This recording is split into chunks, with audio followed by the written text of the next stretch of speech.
நமக்கு முந்தின ஜென்ரேஷன் நிறைய சொந்த பந்தங்களோட ரொம்ப சந்தோஷமா சண்டைகள் இருந்தாலும் குழப்பங்கள் இருந்தாலும் குடும்பத்தோட நிறைய உறவினர்களோட வாழ்ந்துருக்குறாங்க.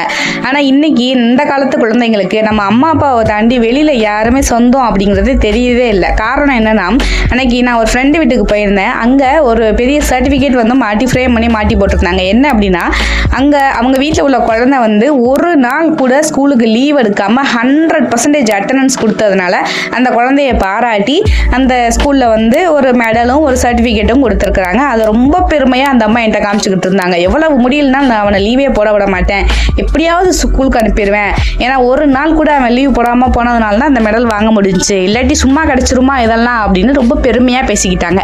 எனக்கு அவங்கள பார்த்து சிரிக்கிறதா அழுகிறதான்னு தெரியல.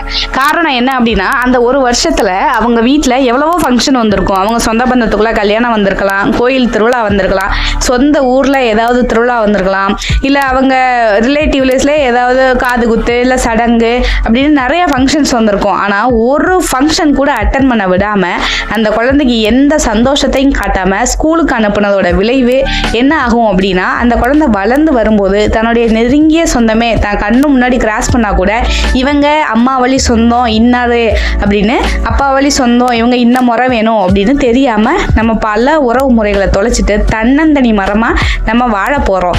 அதுக்கு பெருமையாக இன்றைக்கி இந்த 100% சர்டிஃபிகேட் அப்படிங்கிறத அந்த அம்மா காமிக்கும்போது எனக்கு ரொம்ப பாவமாக இருந்துச்சு.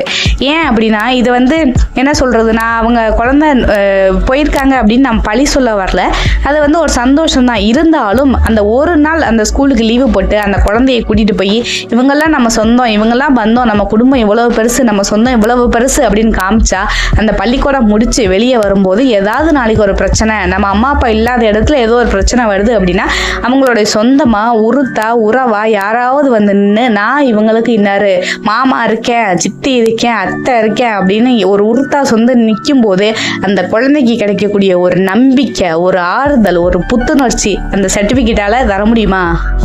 நம்மளாவது இனிமேல் அந்த அம்மா மாதிரி டெய்லி ஸ்கூலுக்கு போகணும் அப்படின்னு குழந்தைங்களை டார்ச்சர் பண்ணாமல் ஸ்கூலுக்கும் போகணும், படிப்பும் முக்கியம், உறவும் முக்கியம் அப்படிங்கிறத நம்ம குழந்தைங்களுக்கு சொல்லி கொடுத்து வளர்க்கலாம்.